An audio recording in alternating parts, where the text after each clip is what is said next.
Assalamualaikum warahmatullahi wabarakatuh. Innal hamdalillah assalatu wassalamu ala Rasulillah Sayyidina Muhammad ibn Abdullah wa alihi wa sahbihi wa man walah, amma ba'd. Subhanaka la ilma lana illa ma 'allamtana innaka antal alimul hakim. Rabbi syrah li sadri wa yassir li amri wahlul 'uqdatam min lisani yafqahu qawli. Allahumma salli ala Sayyidina Muhammad al-Fatih lima ughliq wal khatim lima sabaq nasiril haqqi bil haqq wal hadi ila siratikal mustaqim wa ala alihi haqqa qadrihi miqdarihi al azim.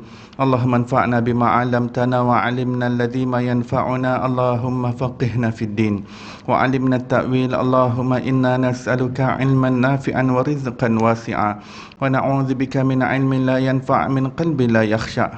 Allahumma iftah 'alaina futuhal 'arifin warzuqna fahman nabiyyin wa hifdzal mursalin wa imanal muttaqin ya arhamar rahimin. Allahumma nawwir qulubana bi'ilmik was'amil abdanana fi ta'atik. Allahumma nawwir qulubana binuri ma'rifatik wa tahhir qulubana an ghairik.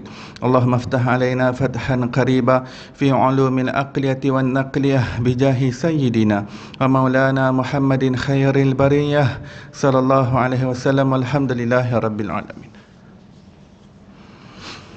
Alhamdulillah, segala puji bagi Allah Subhanahu wa taala, pencipta tujuh petala langit dan tujuh petala bumi dan segala perbendaharaan yang berada di antaranya.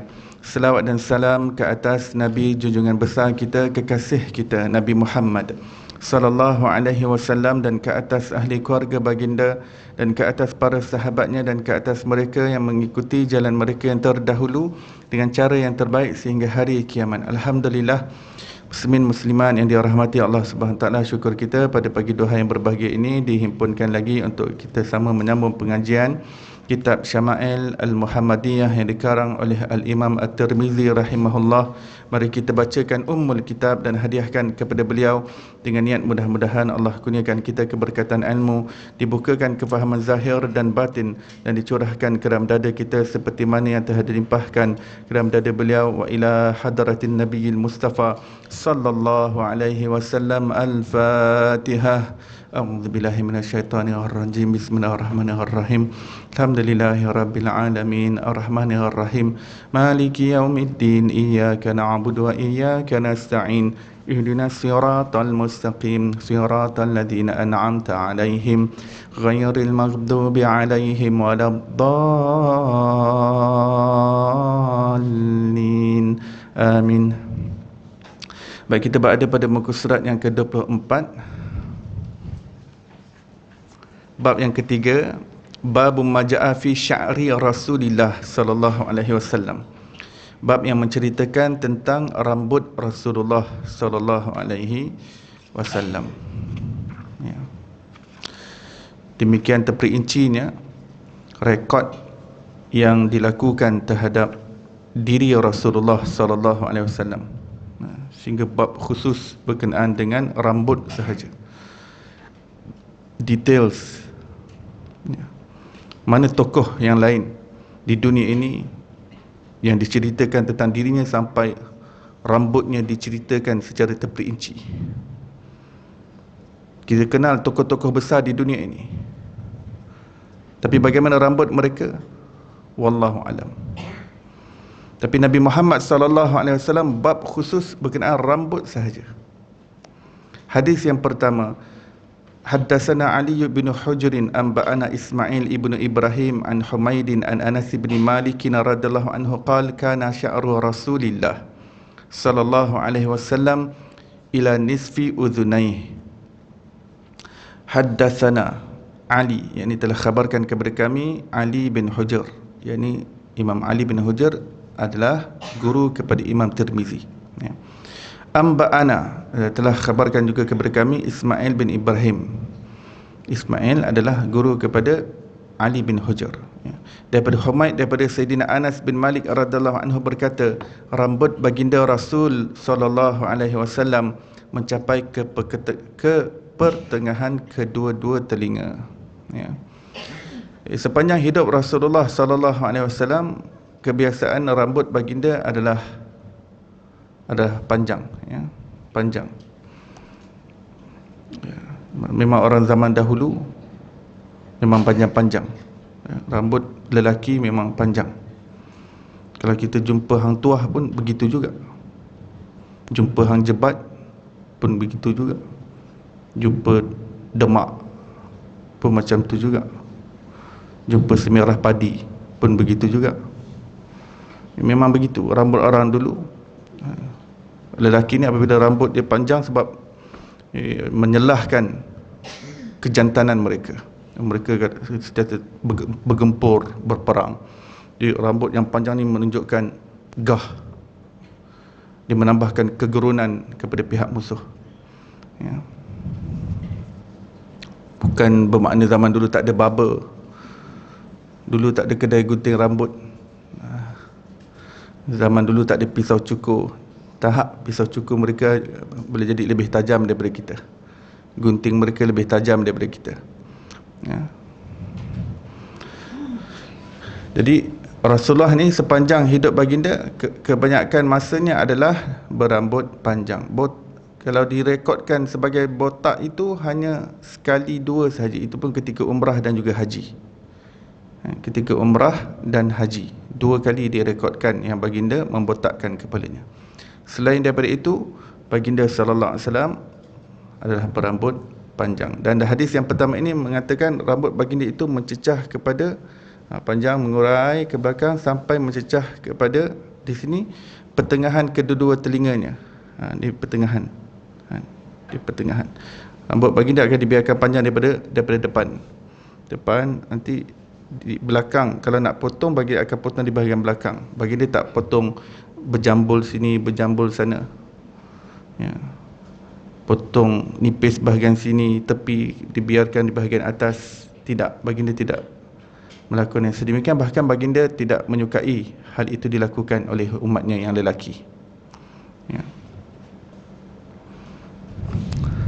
Baik. Hadis yang kedua, Haddatsana Hannad bin Sari berkata, Haddatsana Abdul Rahman bin Abi Zinad daripada Hisham bin Urwah daripada ayahnya daripada Sayyidina Aisyah radhiyallahu anha berkata, aku saling bermandi. Aku dan baginda Rasulullah sallallahu alaihi wasallam mandi daripada bejana yang sama. Siapa yang mandi dengan Rasulullah? Sayyidina Aisyah. Baginda sallallahu alaihi wasallam memiliki rambut, yakni terjuntai yang panjangnya sampai di atas bahu dan di bawah daun telinga. Jadi apabila kita sebutkan rambut Rasulullah ini panjang, maka kadang-kala panjang itu berubah-ubah. Sebab rambut kita ni memang makin lama makin panjang. Ya. Jadi kadang-kala Rasulullah bila nak potong pendek tu, baginda pendek sampai pertengahan lehernya. Rambut belakangnya mencecah sampai pertengahan leher. Leher pula. Pertengahan telinga. Pertengahan telinga. Kadang-kadang apabila dibiarkan mengurai tumbuh, rambut tersebut boleh mencecah kepada bahu Rasulullah, atas bahu sedikit Rasulullah, di pertengahan leher Rasulullah, begitu. Jadi daripada hadis ni, Siti Aisyah bagi tahu tentang rambut Rasulullah sallallahu alaihi wasallam yang mana panjangnya sampai di atas bahu Rasulullah, di bawah daun telinga, di bawah bahu. Sudah tentu indah lah. Begitu tampannya Rasulullah dengan rambut panjang yang seperti itu. Ya.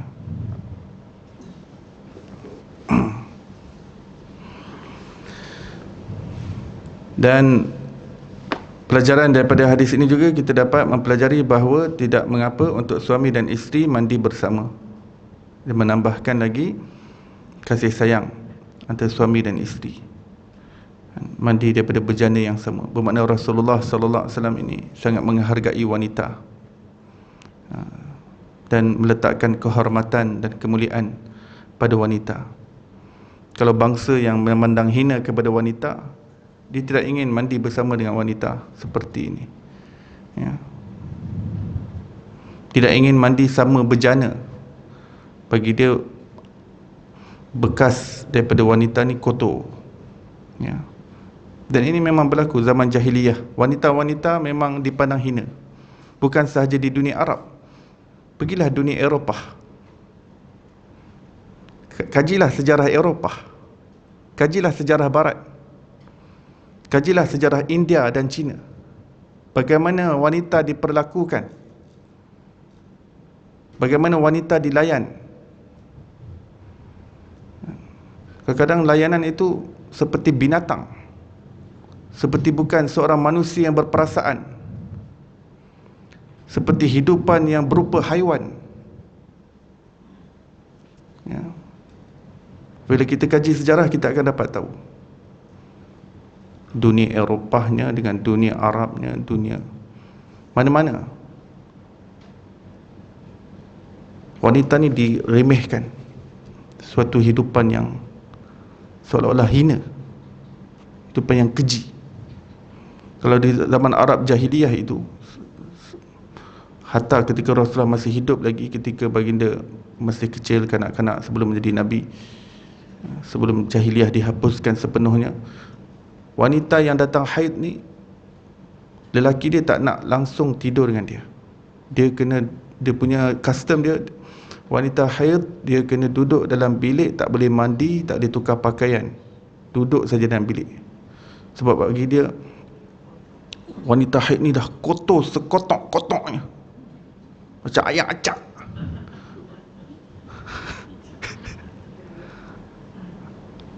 Ayam acak apa?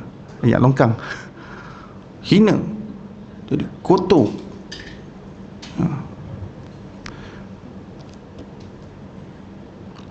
Tak boleh mandi, tidak dibenarkan mandi, tak boleh keluar daripada bilik dia.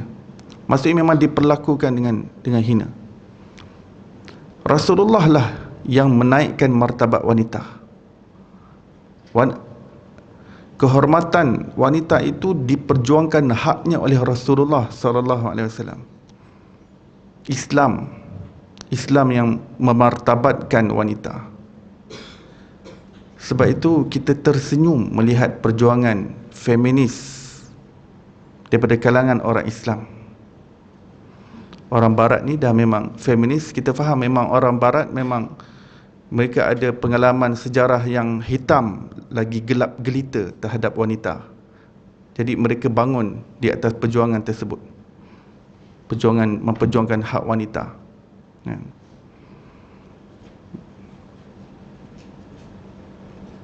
Tapi kalau orang Islam nak ambil perjuangan tersebut, nak pakaikan dalam Islam, memang tak kena lah.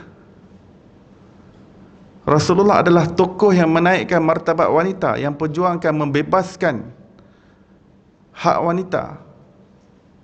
Tiba-tiba ada orang Muslim daripada kalangan orang Islam yang nak jadi feminis, yang ingin memperjuangkan hak wanita dalam Islam. Tak kenalah. Ya. Dia kata kenapa, antara contoh yang diperjuangkan sampai syariat pun dipertikaikan. Kenapa lelaki dapat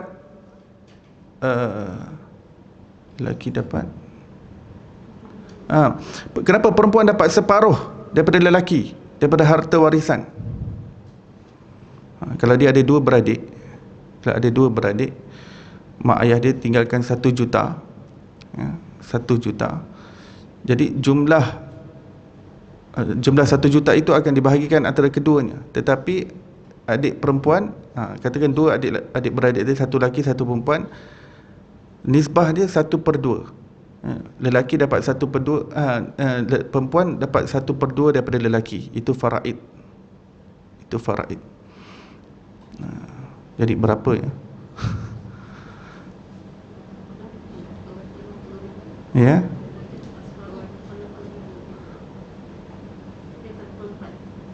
1/4 ya. 1/4 bermakna lelaki dapat 750,000, perempuan dapat 250,000. Tak separuh juga.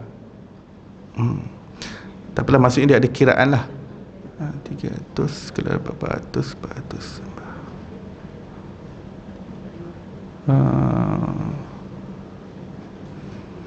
600 bagi 300, lebih kurang lelaki dapat 660, perempuan dapat 330. Macam tu. Lebih kurang lah. Kan? Lelaki dapat 660,000, perempuan dapat 330,000. Lelaki dapat 666,000 lah patutnya. 666,666. Perempuan dapat 333,333. Kan itu separuh lah. Itu separuh. Jadi ada yang memperjuangkan, kenapa ini menzalimi hak wanita? Padahal Islam yang memartabatkan, pada awalnya sebelum ni perempuan tak mewarisi pun. Dan syariat yang diturunkan kepada Rasulullah mensyariatkan bahawa perempuan pun dapat bahagian. Tapi oleh kerana perempuan dapat bahagian yang separuh, tapi dia full untuk diri dia, dia tak ada tanggungan lain-lain. Tapi lelaki Allah Ta'ala jadikan dia bertanggungjawab ke atas banyak tanggungan di bawah dia, maka dia dapat lebih. Memang Islam aturkan cantik dah. Ini dipertikaikan lagi. Tu bab syariat. Dan bab-bab lain dia nak sama bebas. Macam lelaki boleh buat apa, perempuan pun boleh sekali. Maksudnya nak sama rata. Memperjuangkan hak wanita nak sama rata dengan lelaki. Maka tak balance. Kalau nak sama rata daripada 50-50, tak balance. Baik, itu pengajaran daripada hadis ini. Rasulullah SAW memuliakan wanita. Baginda orang yang insan yang termulia, tak ada masalah nak mandi dengan isterinya. Sudah tentu Rasulullah ketika ini umurnya sudah 50 lebih. Baginda bernikah dengan Siti Aisyah, umur Rasulullah ketika itu sudah pun 50, umur 50 lebih kurang. Umur 50. Jadi 50-an lah. Bermandi-mandi ni umur Rasulullah pertengahan tu 55, 54 begitu. Jadi soal usia tidak menjadi penghalang untuk mandi bersama-sama. Tidak menjadi penghalang. Kalau ada orang nak amalkan lagi, dah tua-tua pun still okay. Jadi benda tu tak hanya suatu novelty ketika muda sahaja. Sampai tua pun, Rasulullah ni umur berapa ni? Ni bukan Rasulullah umur muda ni. Bukan ketika usia terang-tang-tang ni. Perlu faham dulu bila umur Rasulullah menikah dengan Siti Aisyah.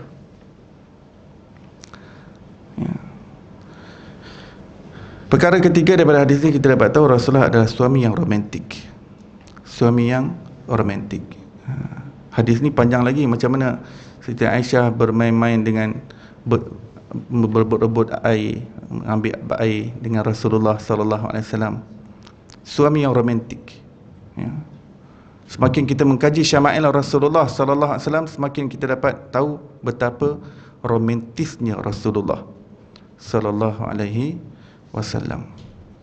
Semoga Allah kurniakan kita suami yang romantis.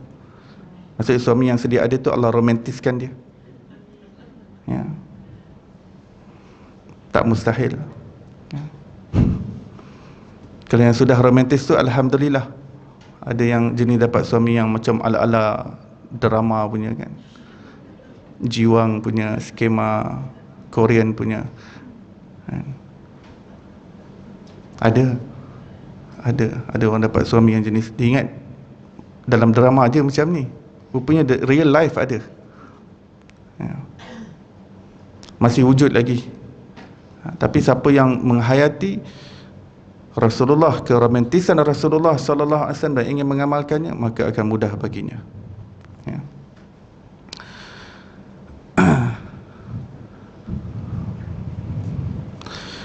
Dan kalau suami itu tak romantis, maka isterilah yang kena jadi romantis.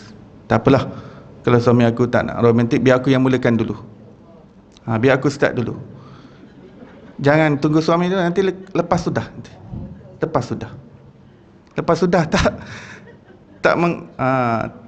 tak dapat nak menghayati makna keromantisan rumah tangga tu. Kering je. Tak apalah, kita mula dulu. Bila hadis macam ni, dia bukan saja kata laki saja kena buat, perempuan pun kena buat juga.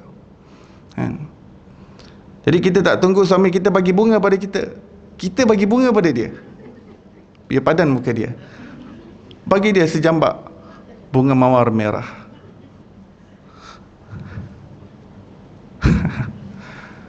Special. Surprise. Kalau kita balik ni, suami kita hadiahkan kita bunga, tak payah sejambak lah, satu tangkai je atas meja. Love you. Bermakna apa kan? Surprise. Ni memang betul-betul surprise. 30 tahun kahwin dah ni. 30 tahun, 40 tahun dah. Bunga rose. Kalau tak warna merah pun tak apa, warna putih pun tak apa dah. Rose putih.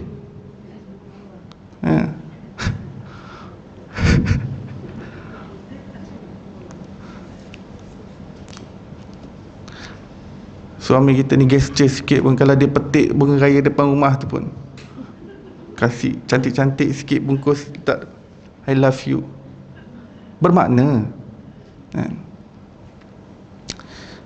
Surprise. Manusia kan suka surprise. Orang bagi kita hadiah, surprise, suka. Oleh kerana Allah ciptakan kita begitu, suka surprise, di dalam syurga Allah surprisekan kita pada setiap saat. Setiap detik Allah surprisekan kita dengan kenikmatan yang berbeza dengan sebelumnya. There is no such thing as stagnant in paradise. Tak ada yang satu term je macam tu, sekata, tidak. Semuanya bertambah, kelazatan bertambah, kesedapan bertambah, panorama, scenery, pengalaman, kenikmatan dalam syurga semuanya bertambah in every second. Kita ni kalau setahun setiap tahun kita dapat surprise daripada manusia pun dah okey. Kadang-kadang setahun berlalu pun tak dapat surprise. Allah surprisekan kita setiap saat. Kita teruja dengan syurga ini pada setiap saat. Kita jakun dengan syurga pada setiap saat, sebab Allah cantikkan dia dan indahkan dia pada setiap saat. Dia tak ada sesuatu yang sekata dalam syurga, tidak. Dan penambahan dan enhancement itu berlaku secara infinity. Betapa hebatnya Allah Ta'ala. Allah surprisekan kita. Jadi tidak akan hilang novelty dalam syurga. Di dunia ni, kadang ada benda hebat macam mana pun, dia boleh hilang novelty. Betul tak? Benda tu hebat macam mana, lama-lama dia hilang novelty. Mula-mula jakun. Apa maksud hilang novelty? Mula-mula jakun, dah lama-lama biasa. Dah biasa. Ya. Tapi syurga ni semakin lama dalam syurga, setiap saat kita semakin jakun, semakin teruja. Semakin teruja, maksudnya semakin terkesima melihat, subhanallah. Macam kat dunia ni kita dapat seperti wow kalau orang jakun. Dalam syurga begitu, wow, tak pernah jemu, tak pernah bosan di dalam syurga. Bayangkan, bukan nak hidup 10 juta tahun dalam syurga. Bukan nak hidup 100 trilion tahun dalam syurga. Selama-lamanya kekal abadi. Infinity, eternity, dan segalanya bertambah. Ya.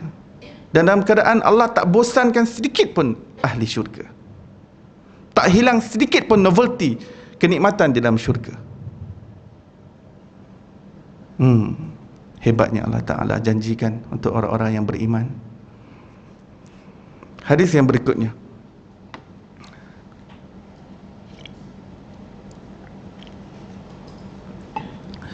Haddatsana Ahmad ibn Mani', haddatsana Abu Qatan, haddatsana Syu'bah daripada Abi Ishaq daripada Al-Bara ibn Azib radhiyallahu anhu berkata, baginda Rasulullah sallallahu alaihi wasallam merupakan seorang yang berbadan sedang, jauh di antara kedua-dua bahunya, yakni Rasulullah SAW memiliki bahu yang bidang.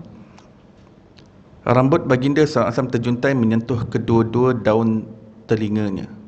Menyentuh kedua-dua daun telinganya, ni daun menyentuh sampai ke bawah. Ya. Apa Apa maksud berbadan sedang?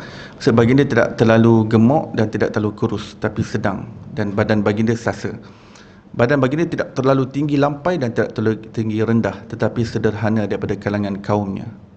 Ya, itu maksud berbadan sedang.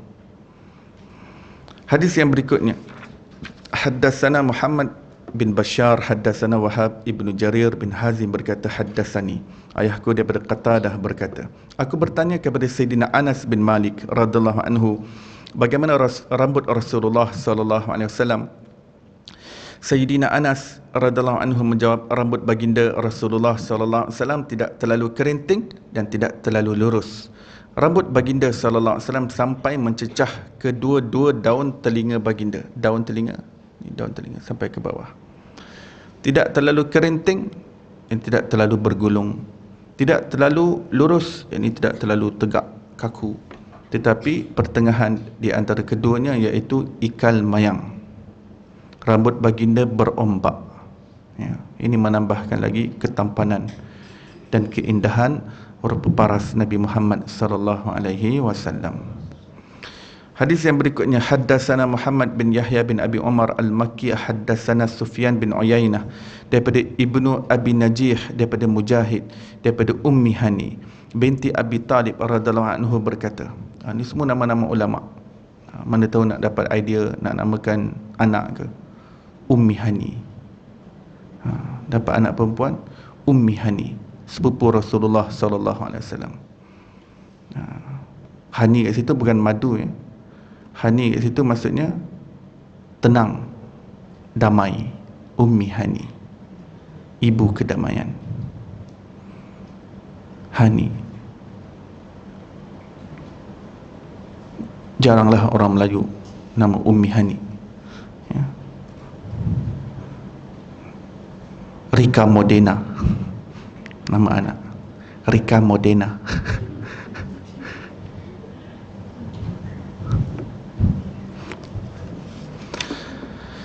Ummi Hani binti Abi Talib radhiyallahu anhu berkata, baginda Rasulullah sallallahu alaihi wasallam tiba di Mekah ketika Fathu Mekah, yakni pembukaan kota Mekah, dan baginda Rasulullah sallallahu alaihi wasallam membahagikan rambutnya menjadi 4 jalinan. Allah Akbar. Ketika Fathu Mekah, kota Mekah jatuh, semuanya berada dalam tampuk pemerintahan Nabi Muhammad sallallahu alaihi wasallam. Sudah tentu ini signifikan kan peristiwa ni. Ini tempat lahir Rasulullah. Rasulullah diusir daripada tempat ini. Tempat Rasulullah diboikot, tempat Rasulullah diazab, diseksa. Tempat Rasulullah disingkirkan, dipandang hina, diejek, dikeji, dicela, dicaci, dicerca, dimaki, disumpah seranah, disusahkan. Dengan takdir Allah SWT, pada tahun ke-8 Hijrah, Rasulullah masuk ke kota Mekah sebagai pemerintah Mekah. Allah.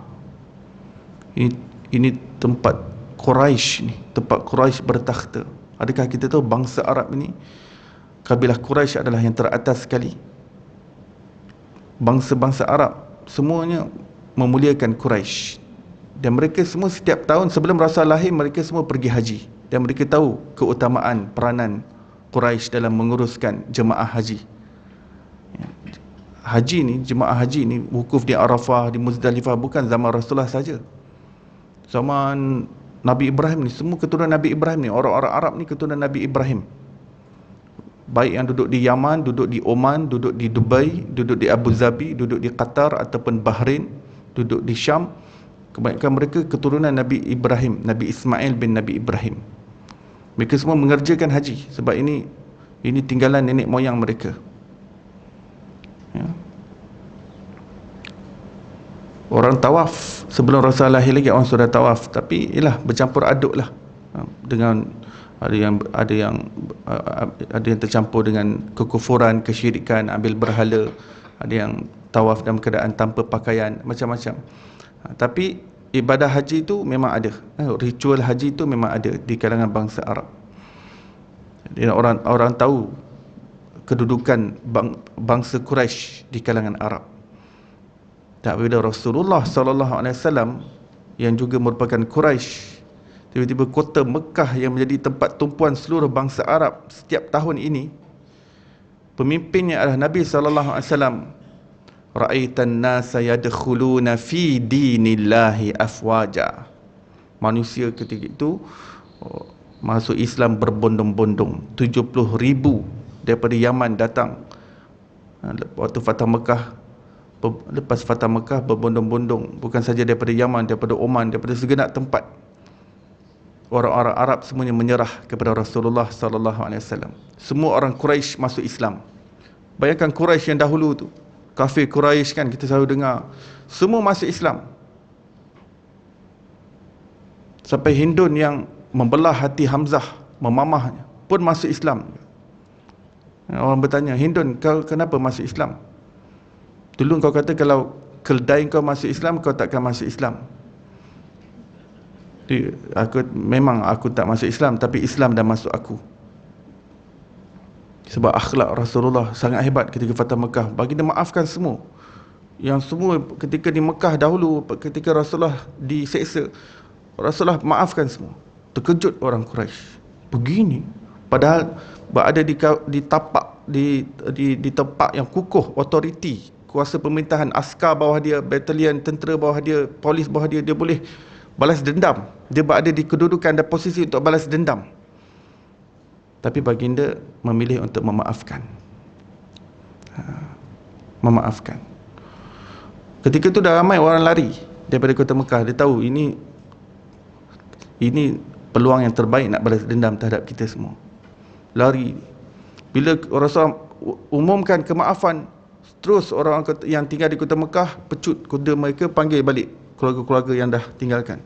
Kata boleh, balik Mekah, Rasulullah maafkan, Muhammad maafkan. Kau biar betul. Serius ke Muhammad maafkan kita semua? Iya. Kau ada muka pembohong kan ni? Ada muka temberang? Iyalah, jom kita balik. Ikrimah bin Abu Jahal, dah dekat sepadan dah. Ikrimah anak Abu Jahal balik, terus jumpa Rasulullah, masuk Islam, jadi sahabat yang hebat. Ikrimah, dan ramai lagi masuk Islam. Abu Sufyan jadi sahabat yang setia. Anaknya Sayyidina Muawiyah, isteri Abu Sufyan, Hindun yang upah Wahsy tu, bunuh pakcik Rasulullah sallallahu alaihi wasallam, jadi sahabat yang setia.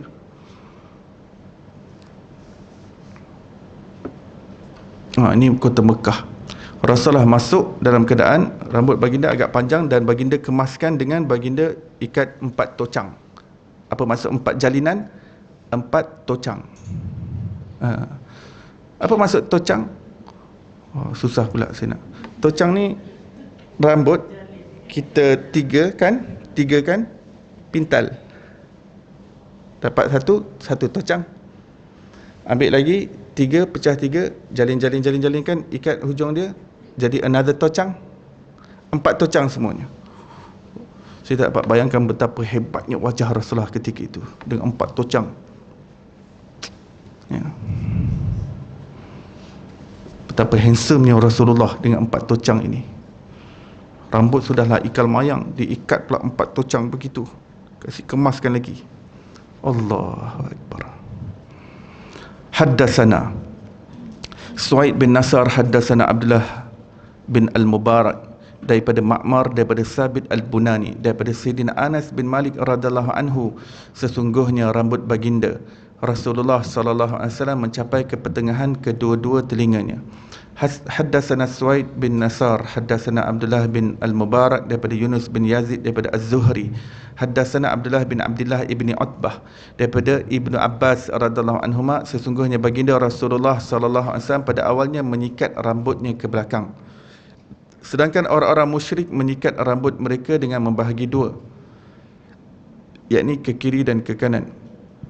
Dan ahlu kitab menyikat rambutnya ke belakang. Baginda Rasulullah sallallahu alaihi wasallam lebih gemar untuk muwafaqah, yakni bersetuju dengan ahli kitab, selagi perkara itu tidak diperintahkan sesuatu pun. Kemudian baginda Rasulullah sallallahu alaihi wasallam membahagikan rambutnya. Pendek kata begini kesimpulannya. Pada awalnya ketika Rasulullah sallallahu alaihi wasallam masuk kota Madinah itu, bagi ya, sama ada di Madinah ataupun ketika di Mekah lah, tapi nampak gaya di Madinah. Baginda sallallahu alaihi wasallam apabila sikat rambut, pada asalnya baginda sikat ke belakang. Sikat ke belakang. Sebab apa? Sebab ahlul kitab apabila mereka sikat ke belakang. Jadi baginda lebih dekat, lebih suka untuk meniru gaya orang ahlul kitab nak berbanding orang musyrik.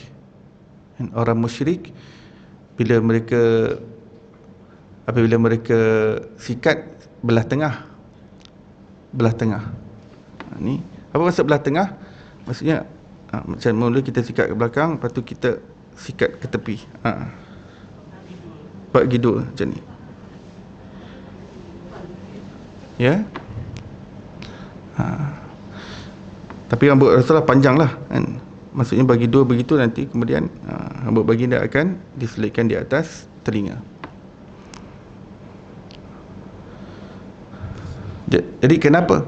Kerana Rasulullah SAW pertamanya lebih nak menghampiri ahlu kitab. Kerana ahlu kitab ni ajaran mereka ajaran tauhid. Jadi Rasulullah lebih gemar untuk nak lebih mirip dengan ahlu kitab dalam sikat rambut. Tapi nampak gaya sebenarnya Rasulullah lebih suka belah tengah.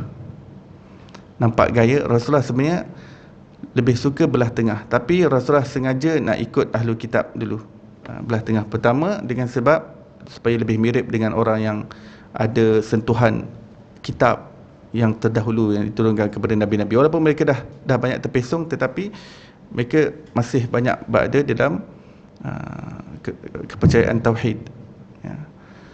Dan yang kedua, Rasulullah ingin mengambil hati mereka. Mengambil hati siapa? Ahlul kitab. Memang banyak dalam hadis kita jumpa Rasulullah melakukan sesuatu yang nak ambil hati ahlul kitab supaya mereka tertarik dengan Islam. Contohnya Nabi SAW menghadap ke kiblat Masjid Al-Aqsa, Palestin.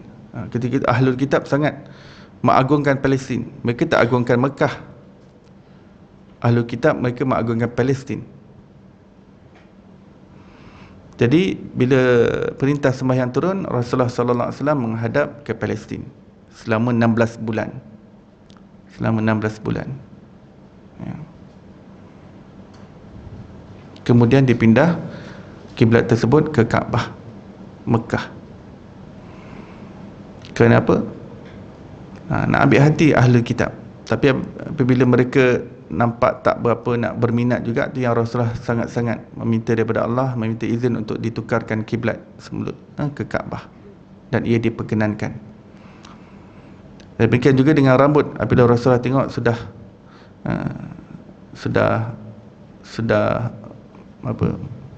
orang ahli kitab pun tak berapa nak berminat dan sebagainya, Rasulullah pun mula belah tengah. Dan kita tahu bahawa di situlah apa yang Rasulullah suka sebenarnya.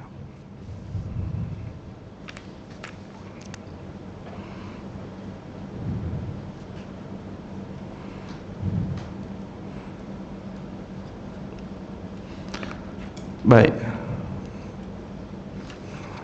Hadis yang terakhir dalam bab ini, haddatsana Muhammad bin Bashar, haddatsana Abdul Rahman bin Mahdi, daripada Ibrahim bin Nafi' al-Makki, daripada Ibnu Abi Najih, daripada Mujahid, daripada Ummi Hani radhiyallahu anha berkata, aku melihat baginda Rasulullah sallallahu alaihi wasallam menjalinkan rambutnya menjadi 4 bahagian.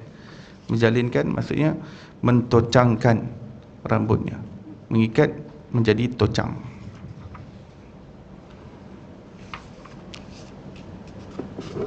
Kita jangan ingat tocang ni bukan perempuan je ke buat tocang.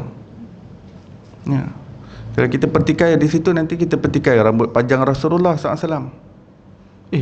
Bukan perempuan je ke patut rambut perempuan? Kenapa Rasulullah menyerupai perempuan pula? Ya. Jadi kita kena faham latar belakang sesuatu tempat, zaman, masa. Ya. Kita ni lelaki yang berambut pendek ni baru zaman moden ni.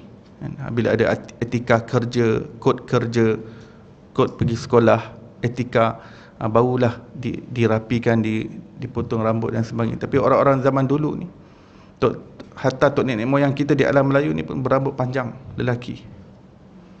Ya, dia bukan sesuatu yang menyerupai perempuan. Ya.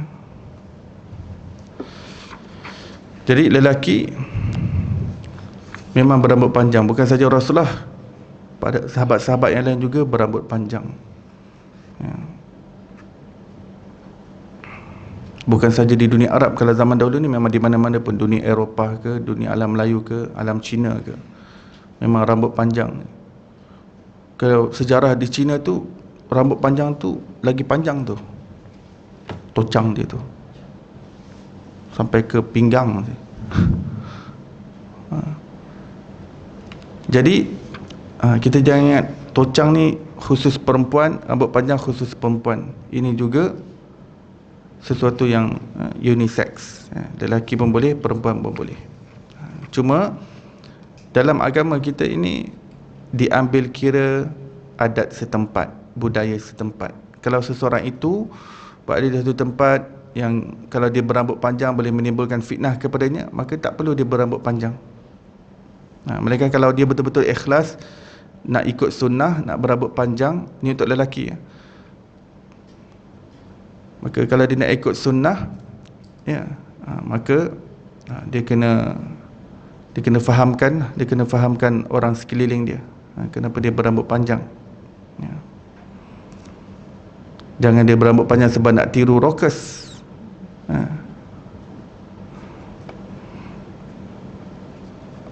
Tapi kalau setiap kali orang tersalah faham dengan dia, teringat dia perempuan dan sebagainya, maka dia perlu fikirkan sebab sunnah berambut panjang ni dia sunnah yang berkaitan aksesori. Sunnah yang berkaitan aksesori ni dia bukan suatu tuntutan wajib. Jadi seseorang itu perlu lihat kepada budaya setempat, keadaan setempat, keadaan sekeliling, kebiasaan setempat ya. Jika ia menimbulkan fitnah, maka tidak perlu.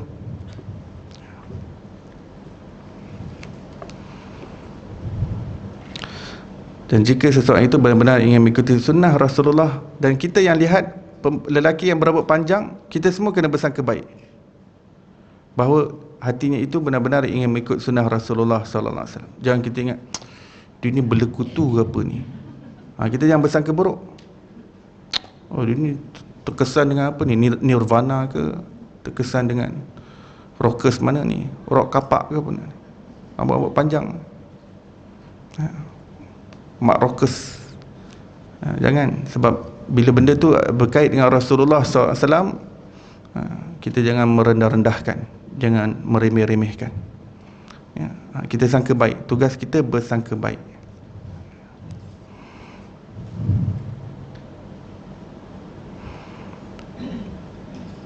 Dan perempuan memang sepatutnya berambut panjang lah ya, yang sepatutnya berambut panjang. Panjang-panjang mana ni? Panjang macam mana? Dia pun tidak ada ukuran yang khusus bila kita panjang tu kan?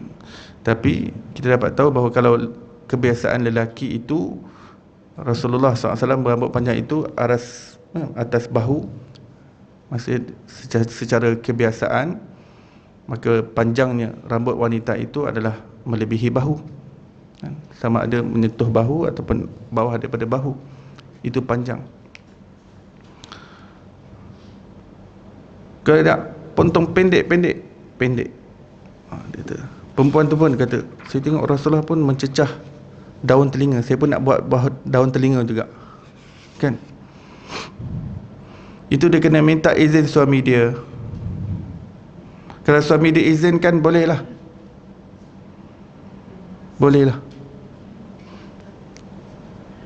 Tapi perempuan yang potong rambut pendek macam tu, kalau dia nak jadi tomboy, nak menjumpai lelaki, haram, salah. Walaupun asal hukumnya harus. Asal hukumnya kalau perempuan nak potong macam jenis pendek lelaki punya pendek kan, tapi bukan pendek yang macam betul-betul apa, pendek lelaki. Tidak, maksudnya rambut tu panjang tapi dia mencecah kepada telinga dia ke ataupun kepada pertengahan leher, asalnya harus. Tapi kalau dia buat untuk menyerupai lelaki, sebab dia nak jadi tomboy. Haram. Lelaki begitu juga, walaupun pada asalnya untuk memanjangkan rambut itu harus, kan? Tapi kalau dia nak buat tu sebab nak menyerupai perempuan, haram. Haram. Lelaki yang nak panjangkan rambut dia sebab nak menyerupai perempuan, perbuatan itu dilaknat oleh Rasulullah SAW. Siapa lelaki yang nak menyerupai perempuan dan perempuan nak menyerupai lelaki, perbuatan itu dilaknat oleh Allah dan Rasulnya sallallahu alaihi wasallam. Jadi perempuan yang nak potong rambut lebih pendek daripada kebiasaan panjang rambut wanita, nak pendek sini ke, kadang mungkin dia pakai tudung rimas ke, dia kena minta izin suaminya. Kalau suaminya tak izin, tak boleh. Suami kalau nak tengok isterinya berambut panjang, supaya ada beza lah sikit dengan lelaki. Dia dah biasa tengok lelaki rambut pendek, dia nak tengok ada kelainan. Jadi ikut kehendak suami. Kalau tak ikut kehendak suami, dia potong juga pendek, derhaka. Derhaka pada suaminya. Khalas. Ya. Bab yang keempat, Babu maja'afi tarajjuli Rasulullah sallallahu alaihi wasallam. Bab yang menceritakan tentang cara Rasulullah SAW menyikat rambut. Ya. Mana tokoh besar di dunia ni cara sikat rambut dia? Macam mana Socrates sikat rambut, macam mana Plato, macam mana Shakespeare sikat rambut, macam mana Isaac Newton sikat rambut, macam mana Benjamin Franklin sikat rambut, macam mana Michael Faraday, macam mana Thomas Alva Edison sikat rambut. Ya. Macam mana Albert Einstein sikat rambut? Ada tak artikel khusus Albert Einstein? Tesla, macam mana mereka sikat rambut? Ya. Nabi SAW terperinci. Kenapa? Para sahabat memahami bahawa apa sahaja yang ada pada diri Rasulullah itu sebahagian daripada agama. Ya. Ia sepatut sesuatu yang dipautkan pada hati kita, bagaimana rupa paras Nabi SAW. Haddatsana Ishaq bin Musa al-Ansari, haddatsana Ma'an Ibni Aisyah, haddatsana Malik bin Anas daripada Hisham bin Urwah daripada ayahnya, daripada Aisyah Ummul Mukminin radhiyallahu anha berkata, aku menyikat baginda Rasulullah sallallahu alaihi wasallam ketika itu aku sedang haid. Penting sebab orang zaman dulu perempuan ni bila haid saja memang terus diisolatkan, diasingkan, dipinggirkan, tak boleh, hatta tak boleh khidmat pada suami dia. Begitu sekali. Dia tak boleh masak. Orang kotor tak boleh masak untuk lelaki. Lelaki suci. Kotor buat cara kotor, duduk saja dalam bilik. Mandi pun tak dibenarkan, duduk saja. Buang air semua dalam bilik. Sebab tu dalam sejarah ni, perempuan haid kalau lepas habis haid ni, biliknya busuk, kena bersihkan. Lihat bagaimana Islam memartabatkan wanita. Rasulullah sengaja ketika ini Rasulullah sedang beriktikaf, ya. Beriktikaf ni memang Rasulullah tak keluar daripada masjid. 10 hari terakhir Ramadan baginda tak keluar masjid. Walaupun rumah baginda sebelah masjid, baginda tak masuk rumah. Ini suluk. Ini suluk. Tinggalkan rumah, suluk dalam masjid. Nama lain dia, nama fikahnya i'tikaf. Maka Nabi SAW pergi di tepi pinggir rumahnya, kerana rumah baginda tu ada tingkap. Tingkap baginda tu kalau buka memang nampak tu Masjid Nabawi, kan? Pintu daripada luar sana, pintu daripada luar. Tapi sebelah masjid ni dia tak ada pintu, tapi dia ada tingkap. Tingkap tu buka memang tu nampak masjid. Jadi Rasulullah pergi di tepi tingkap tersebut, kan? Dan baginda hulurkan kepala baginda supaya Sayyidah Aisyah menyikatkan rambut Rasulullah sallallahu alaihi wasallam. Ini pun tanda Islam memartabatkan wanita dan betapa romantisnya Nabi SAW. Jadi kalau suami kita tak pernah halakan kepala dia pada kita, kita sendiri ambil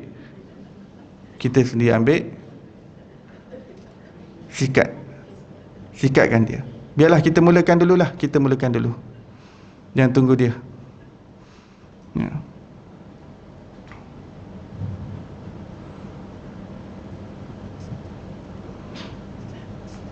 Kalau dia dah tak ada rambut, picit-picit lah kepala dia tu. Picit-picit. Romantik rumah tangga ni Rasulullah ajar, biarlah romantik, janganlah kering-kering sangat.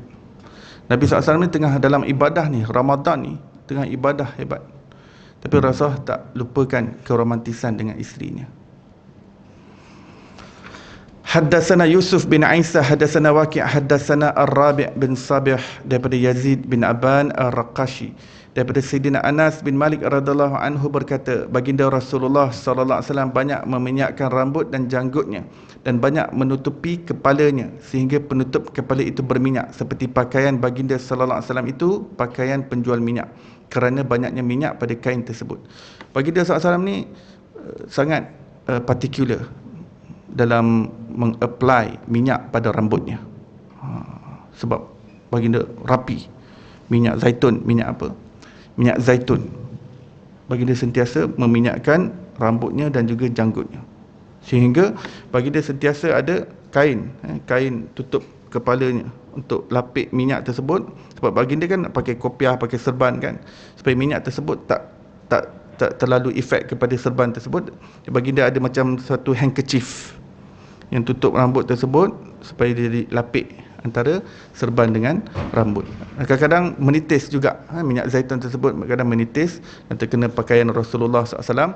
Itu yang para sahabat mengatakan kadang-kadang pakaian Rasulullah ni seolah-olah pakaian penjual minyak, sebab kesan-kesan minyak yang terjatuh.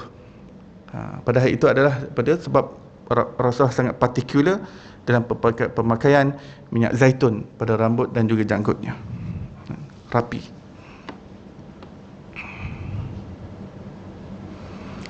Haddatsana Hannad bin Sari, haddatsana Abul Ahwash daripada Ash'ath ibni Abi Sya'sa daripada ayahnya, daripada Masruq daripada Sayyidina Aisyah radhiyallahu anha berkata, sesungguhnya baginda Rasulullah sallallahu alaihi wasallam menyukai tayammun ketika baginda sallallahu alaihi wasallam menyucikan diri. Apabila hendak bersuci juga mendahulukan yang kanan ketika menyikat rambut apabila hendak bersikat, dan mendahulukan yang kanan ketika memakai sandal apabila hendak bersandal. Jadi baginda SAW suka mengutamakan tayammun. Apa itu tayammun? Mendahulukan yang kanan, mengutamakan yang kanan berbanding kiri. Sebab apa? Kanan ni lambang tuah, kanan lambang laki, kanan lambang keberkatan. Bahkan perkataan yamin, bahasa Arab tu kan, tangan kanan dia panggil yumna. Yumna ni maksudnya keberkatan, daripada perkataan yamin. Tu negeri Yaman. Yaman tu maksud dia keberkatan. Yaman. Maksud Yaman selain daripada kanan maksudnya berkat. Jadi berkat dengan kanan memang berkait antara satu sama lain.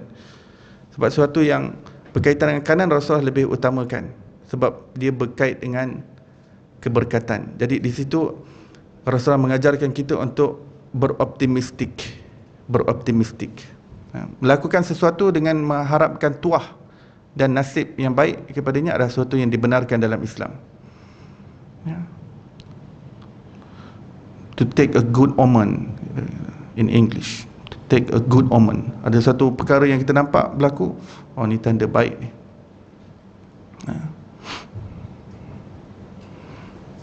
Apa barangan pertama yang awak jual? Oren. Oh banyak ong lah. Dengan izin Allah Subhanahu Wa Taala. Tetapi Rasul kata Islam memasukkan kesialan.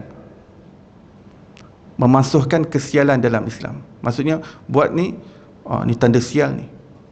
Oh ni gagak ni. Lalu atas rumah ni. Oh ni tanda sial. Burung hantu. Malam-malam. Oh ni tanda sial ni. Menyapu, terkena kaki. Sial ni. Rasul kata Islam menghapuskan sial dan mensabitkan tuah. Orang Arab ada, Arab jahiliah dua-dua tu ada kan? Melakukan sesuatu mengharapkan tuah, dan berlaku sesuatu kerana menganggap benda tu membawa kesialan. Benda tu ada. Tapi ketika Rasulullah datang, Rasulullah mengekalkan yang tuah dan menghapuskan konsep sial. Konsep tuah terus berlangsung dalam Islam. Jadi apabila kita melakukan sesuatu, kita anggap ada kebaikan padanya. Itu salah satu bentuk sangka baik kepada Allah ya. Sebenarnya suatu sangka baik kepada Allah. Dan sebuah hadis qudsi Allah mengatakan, ana inda zanni abdi bi. Aku di atas persangkaan hamba-Ku terhadapku. Ya. Maka apabila kita melakukan sesuatu, memberi nama sesuatu, maka kita harapkan tuah di sebaliknya. Kita berikan nama pada anak kita, mudah-mudahan tuah di sebalik nama itu Allah Ta'ala kurniakan. Sebab tu Rasul kata beri nama yang baik-baik. Itu doa. Itu suatu bentuk optimistik supaya anak kita itu jadi baik. Ya.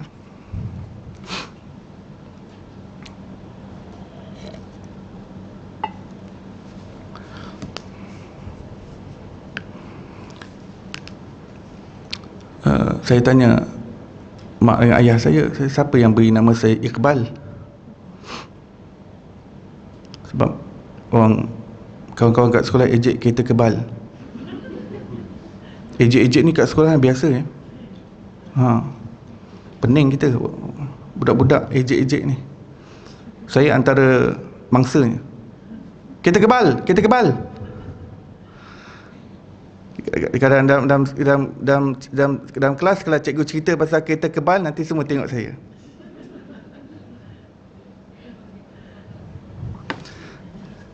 Saya pun tak boleh nak kata apa. Kereta tank, ada yang orang panggil kereta tank. Kadang yang nasty tu bebal, dia panggil bebal. Bebal. Semua yang berkaitan dengan Iqbal semua. Jadi saya balik jumpa mak ayah, siapa yang idea siapa ya beri nama saya Iqbal ni? Abah. Mak saya kata. Saya pun tanya abah, abah dapat mana nama Iqbal ni? Saya tengok kat sekolah tak ada pun orang nama Iqbal. Saya lahir tahun 81. Waktu tu tak ada orang sangat nama Iqbal. Sampai sekarang pun yang sebaya saya memang jarang saya jumpa nama Iqbal. Kemudian baru. Jadi ayah saya kata dapat idea daripada satu orang ilmuwan daripada Pakistan, Sufi, ulama Sufi, ilmuwan, pemikir, nama dia Muhammad Iqbal. Oh, saya kata okey lah, okey. Ilmuwan. Niat ayah. Ayah ni suka membaca. Daripada dulu memang dalam rumah dah memang ada library. Library di rumah ni memang ayah memang particular lah, pembaca.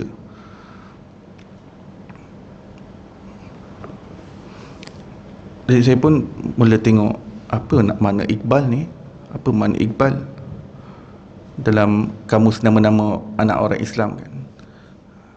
Maksud Iqbal maju, mara, tampil ke hadapan, unggul di hadapan, begitu. Tak apalah, ni doa lah.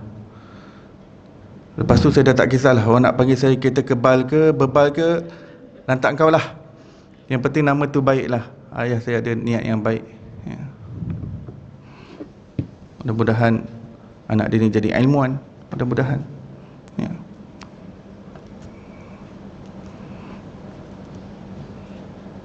Rupanya sure enough, lepas saya masuk belajar agama, nama Iqbal ni sentiasa saya dengar.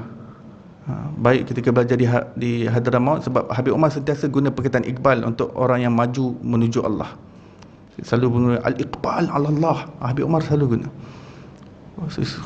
Sepanjang saya belajar di Afrika Selatan pun begitu juga. Kerana ketika saya belajar di Afrika, yang ajar saya ini Maulana daripada India dan Pakistan. Kalau mereka mengajar, mereka pasti akan memetik ilmuwan bernama Muhammad Iqbal tadi. Allamah Iqbal ne kaha kuch hota hai.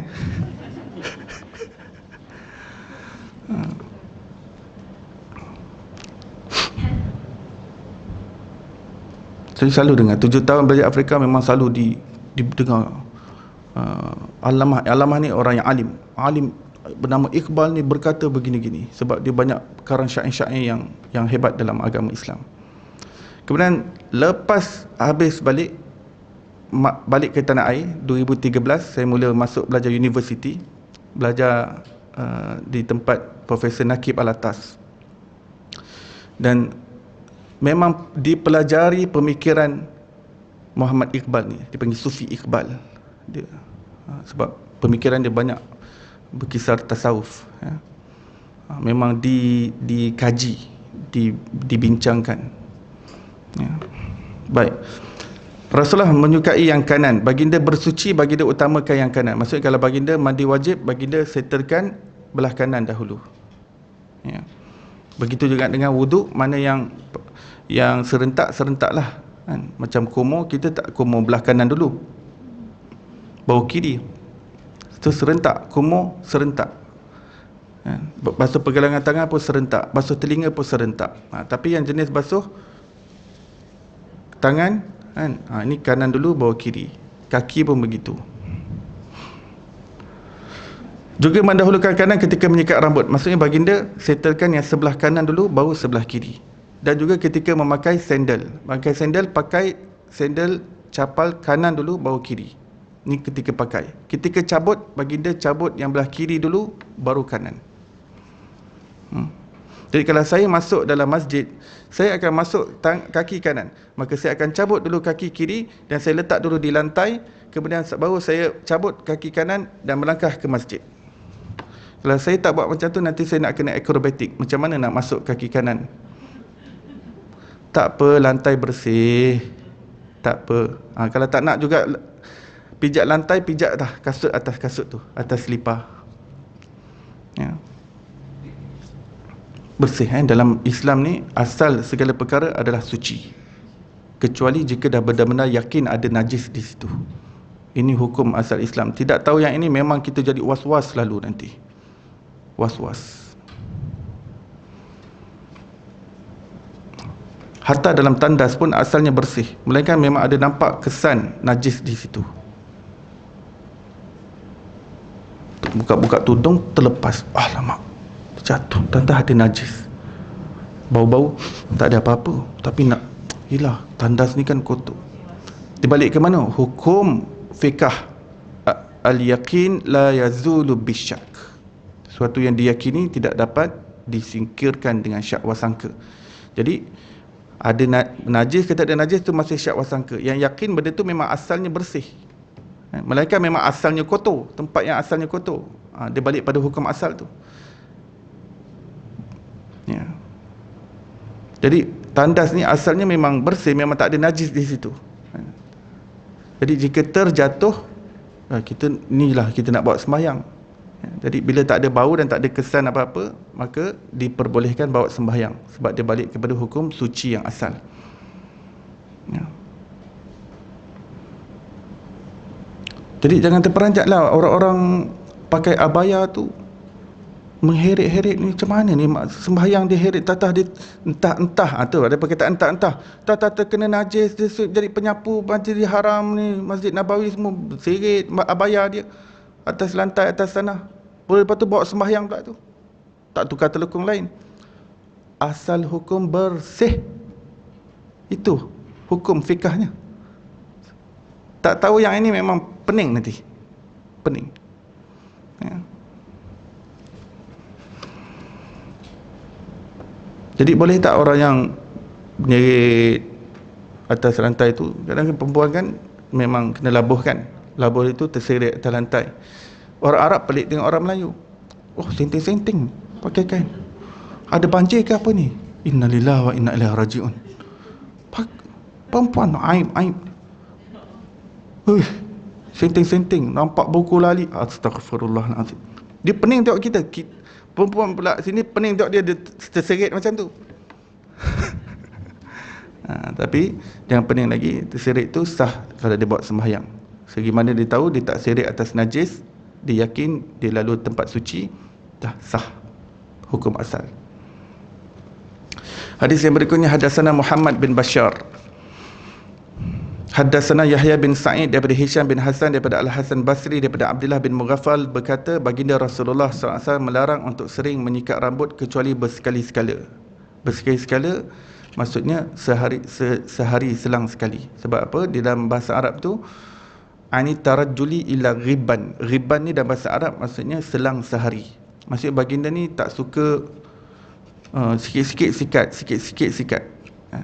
Sebab tu ada konsep pakai kopiah. Jadi taklah nak kena berdandan je rambut tu, nak kena berselun je rambut tu. Lelaki ni dia ada kejantanan dia sendiri. Banyak lagi kerja kat luar sana daripada nak duduk depan cermin. Bagi perempuan lah duduk bersolek-solek depan cermin ni.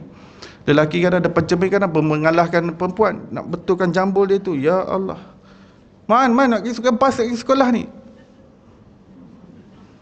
mengalahkan perempuan kadang-kadang. Rasulullah tak sukalah lelaki nak bersolek-solek lama-lama depan kasih perempuan lah. Lelaki ni jantan, rijal, berani. Ya. Dia sekali-sekala. Rasulullah pun sekali-sekala. Tak sibuk sikit-sikit rambut, sikit-sikit rambut. Ya. Banyak benda penting nak buat. Ya. Hadis yang terakhir, haddatsana Hasan bin Arafah, haddatsana Abdus Salam bin Harb daripada Yazid bin Abi Khalid daripada Abi A'la Al-Audi daripada Humaid bin Abdul Rahman daripada salah seorang sahabat Nabi sallallahu alaihi wasallam, sesungguhnya baginda Nabi sallallahu alaihi wasallam menyikat rambutnya sekali-sekala. Kenapa datangkan dua hadis makna sama? Yang sebelum ni pun sama juga maknanya. Ni pun sama juga. Okey, dalam ilmu hadis bila perawi berbeza itu dikira sebagai hadis yang lain. Walaupun kita nampak sama je. Nabi SAW menyikat rambut sekali-sekala. Sebelum tu pun sebut juga. Tapi kedua-dua tu dah kira dua hadis yang berbeza sebab nama perawi berbeza. Kalau semua perawi sama kecuali satu perawi je pun berbeza, itu dah kira hadis yang lain. Sebab tu kita dengar ada ulama yang menghafal berjuta-juta hadis. Macam mana boleh berjuta-juta hadis? Padahal sahabat yang paling rapat Nabi SAW yang meriwayatkan hadis semua tak sampai 10,000 hadis semua sekali. Tak sampai 10,000, campur yang Sayyidina Abu Hurairah, campur Sayyidina Anas bin Malik, campur Sayyidina Aisyah, campur Sayyidina Abdullah bin Mas'ud, Abdullah bin Abbas, campur-campur semua tak lebih. Biasa tak lebih daripada 10,000 hadis. Macam mana ada ulama boleh 100,000, 1 juta hadis? Kerana apa? Kerana jalur periwayatan yang berbeza menyebabkan hadis tu dikira sebagai hadis yang berlainan. Jadi didatangkan juga ni sebagai penguat. Jadi penguat. Dia datang bukan daripada satu jalur, tapi jalur yang lain pun dia jadi penguat kepada fakta yang diketengahkan. Wallahu alam. Sampai di situ. Semoga Allah Ta'ala tambahkan kecintaan kita melalui penambahan pengenalan kita kepada Rasulullah sallallahu alaihi wasallam menerusi pengajian Syama'il. Mudah-mudahan Allah kumpulkan kita dengan baginda sallallahu alaihi wasallam dan menempatkan kita dalam syurga Firdaus bersama Rasulullah sallallahu alaihi wasallam. Moga kita diberi kemuliaan mendapat minum daripada tangan mubarak Nabi sallallahu alaihi wasallam di Al-Kautsar. Moga dengan keberkatan baginda kita semua dikurniakan husnul khatimah dan dijauhkan daripada su'ul khatimah. Wa sallallahu ala sayyidina Muhammadin wa ala alihi wa sahbihi wasallam. Walhamdulillahi rabbil alamin. Baik, kita tangguh majlis kita dengan tasbih kifarah dan surah wal asr. Subhanallah bihamdi, subhanakallah bihamdika, asyhadu an la ilaha illa anta wa astaghfiruka wa atubu ilaik. Bismillahirrahmanirrahim. Wal asr. Innal insana lafi khusr illa alladhina amanu wa amilus salihat wa tawassaw bil haqqi wa tawassaw bis sabr.